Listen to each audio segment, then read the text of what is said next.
The 2016 NBA Finals has proven to be one of the most important finals of the decade and easily one of the most important of all time. The 2013 Finals was very significant, with Ray Allen hitting the clutchest shot of my life and LeBron securing his second ring, but I believe that Finals would hold more weight historically if Miami actually completed the three-peat the following season. Tim Duncan winning that year definitely would have set him up for a valid GOAT debate with MJ, but those are a bunch of ifs, ands, and buts that never happened. The 2016 Finals is so important because it still has its residue sprinkled around the NBA right now, and I believe it still affects certain decisions, movements, and narratives that we run with to this day. Let's start with a little bit of a backstory leading up to this Finals. The 2016 OKC Thunder was coming off a season where they didn't make the playoffs for the first time since '09. This was because Kevin Durant suffered a Jones fracture in his foot, causing him to essentially miss the entire season. I've always felt like this is where the split between Russell Westbrook and Kevin Durant, this is where it began.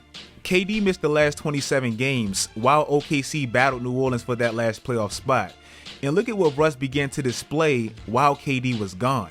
You literally could see the beginning of MVP Russ while KD sat 2 years prior to Kevin Durant actually leaving and Russ winning the MVP in 2017.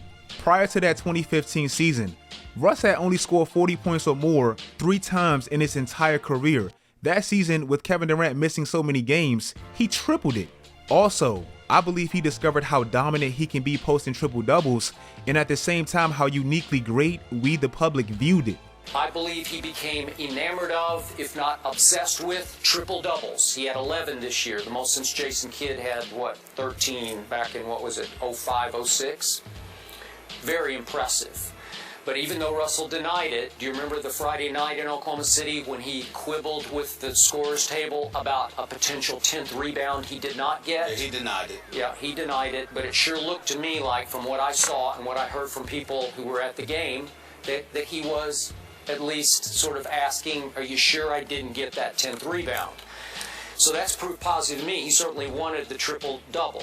Prior to that season, triple-doubles weren't as prevalent as we see today. Like, Jason Kidd, he dominated the single-season triple-doubles leading mark every single year with 13, 8, 12, stuff like that, and that was a lot back then.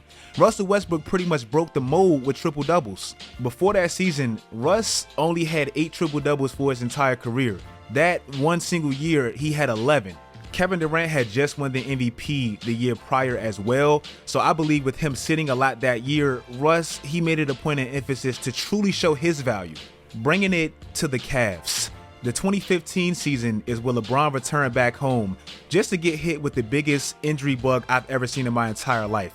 I'm not sure if I can remember a player losing his 2 most important teammates in one playoff run like LeBron did that year. Still, with LeBron being LeBron, they were able to make the finals and still make it intriguing, but clearly they just didn't have enough. And Golden State that year, they were the beneficiaries of Cleveland's injuries, and they broke through that year, starting the dynasty that we still see 7 years later. 2016, the Warriors make it their mission to show they weren't just this fluke that banked off of Cleveland's injuries, and they start their year off winning 24 straight games. Cleveland gets absolutely destroyed by Golden State on MLK Day, which to me resulted in David Block getting fired and he's never been back. In OKC, the highlight of their regular season that year probably was Steph scoring 46 on them with that incredible game winner. The Western Conference Finals is where everything drastically changes, and I believe we're still feeling the impact of this one series and this finals to this day.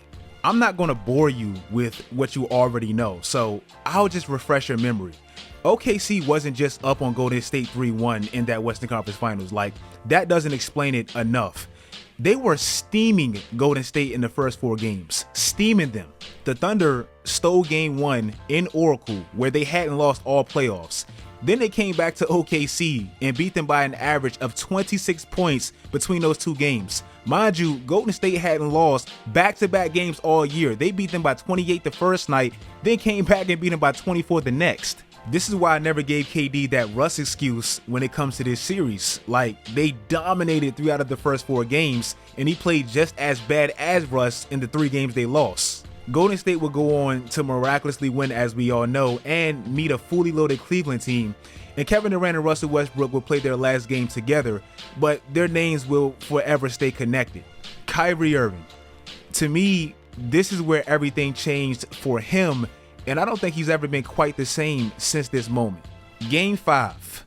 This was like the turning point in the series, if you ask me. And to me, the moment where Kyrie deserves all his flowers for, besides just that Game 7 shot.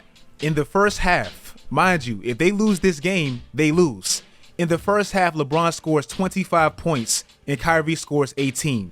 And the game is tied. There couldn't be any drop off from Kyrie Irving, or they're literally going home and their season is over. No disrespect to Kevin Love, but he finished the first half with 2 points. He finished the game with 2 points. Like, he was really a non-factor.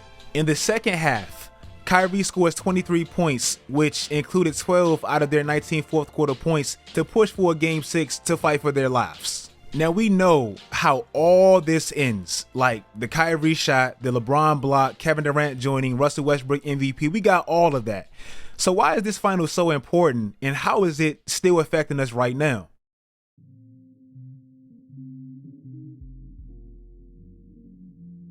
When I think about the top 5, top 6, whatever, most polarizing players in the league today, my list will go in no specific order: Kyrie, LeBron, Russell Westbrook, Draymond Green, Kevin Durant, and you could argue Stephen Curry prior to him winning this finals MVP.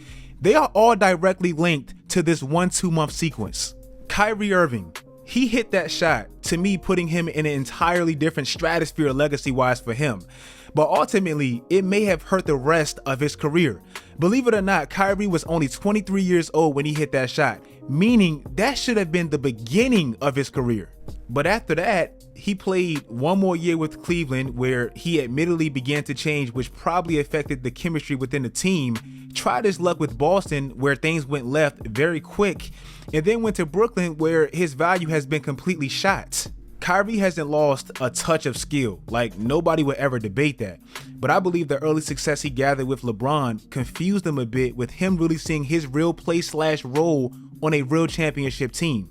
Calling LeBron to apologize while in Boston leads me to believe that. Saying we don't really need a coach leads me to believe this. Saying he can look over and finally see somebody that can hit that shot like him leads me to believe this. Getting swept by Boston and saying him and Sean Marks and KD needs to review the team's plans and all that, that's LeBron-esque power. That's LeBron-esque privileges that I think Kyrie delusionally believes he has now. Yes, Kyrie hit one of the greatest shots of all time, and to me, he had one of the greatest finals ever given the circumstances. Like, that's just my opinion.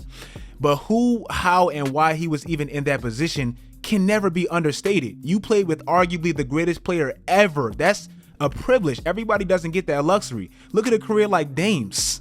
Kevin Durant admitted that he wouldn't have joined Golden State if they didn't lose in 2016. He went there and just completely changed the NBA as we knew it. In 2017, Kyrie left Cleveland post that Golden State ass whooping. That same year, OKC traded for Paul George, where he re-signed the following year, then got traded to the Clippers, which started that incredible OKC rebuild that we see right now. And Russ completely changed how we view triple doubles with one of the greatest, most entertaining MVP seasons we've ever seen. Russ averaged a triple-double for 4 out of the 5 seasons post KD, and he played with at least 4 stars near or in their primes in the process. But what makes Russ look so bad without KD is he went from making at least the conference finals in his last 4 playoff trips with KD to never making it or even coming close to ever making the conference finals again.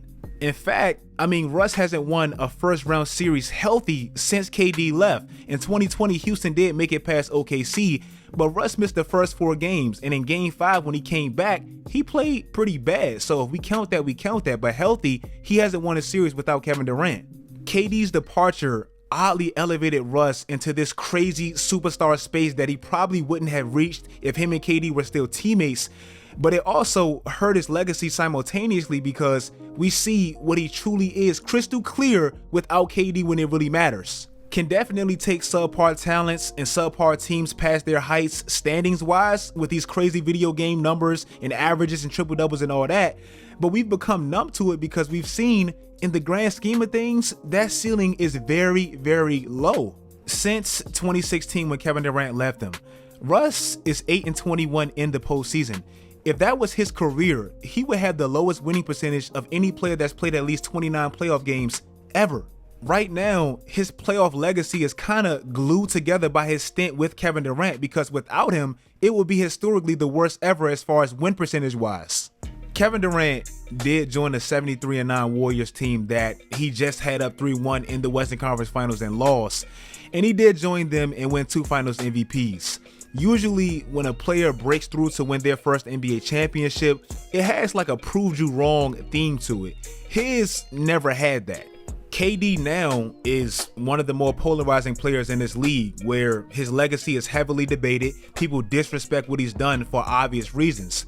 But prior to him going to Golden State, he didn't have many haters. Like, the media didn't dislike him, fans didn't dislike him. He was honestly one of the more appreciated, sympathetic figures because he played with Russell Westbrook. Now he finds himself in a situation where everything he's done pre-going to Golden State and after leaving Golden State is completely forgotten and nobody cares. The MVPs, the consecutive scoring titles, the consecutive conference finals appearances, nobody cares about that because he didn't win a championship. And everything he's done with Golden State, nobody cares because he did it with Steph and a 73-9 shield behind him.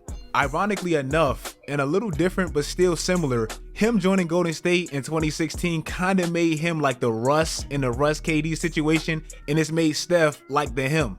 Steph, for the last 4 years, even though he should have won in 2015, anybody with a brain knows that, he should have won in 2015, but he still had to hear how Kevin Durant won those finals MVPs and he was the alpha and all that. And KD played so great that you really couldn't refute that.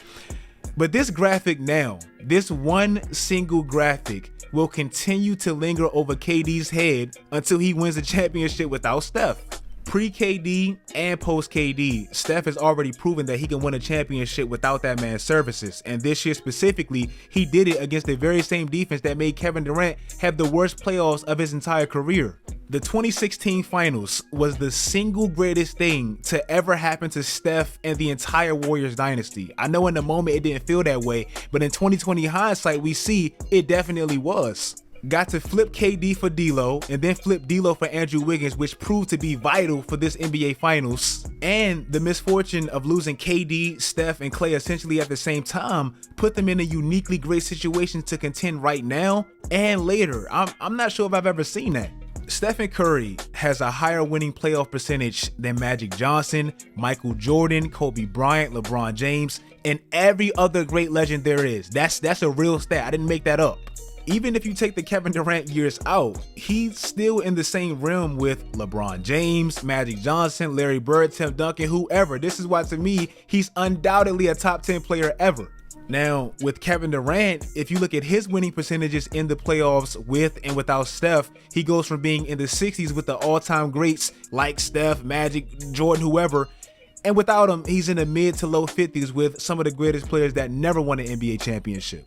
The theme of the NBA right now, and tell me if I'm wrong, I really want you guys to comment if I'm wrong. It feels like it's been set by everything that happened in 2016. KD is trying to get the Steph and the Warriors monkey off his back. Russ, his team's success has only been a thing with KD, and he's probably going to retire like that. Kyrie, he still has the LeBron monkey on his back. Steph and LeBron, they're the only two that's sitting pretty with nothing left to prove 7 years later. But everybody else, they're in this cycle of everything that happened in 2016, if you ask me. If you guys like this video, Obviously right now there's so much going on with the Russ, LeBron, Kyrie, Kevin Durant, all this stuff with the trades. We don't know what's going to happen. So right now we're just sitting and waiting. And I just thought, man, the 2016 finals is still impacting the league 6 years later. That's crazy to me. Like I said, like the video if you like the video. Follow my social media sites. Turn on post notifications. Do all that great stuff, guys. And until next time, as always, stay tuned.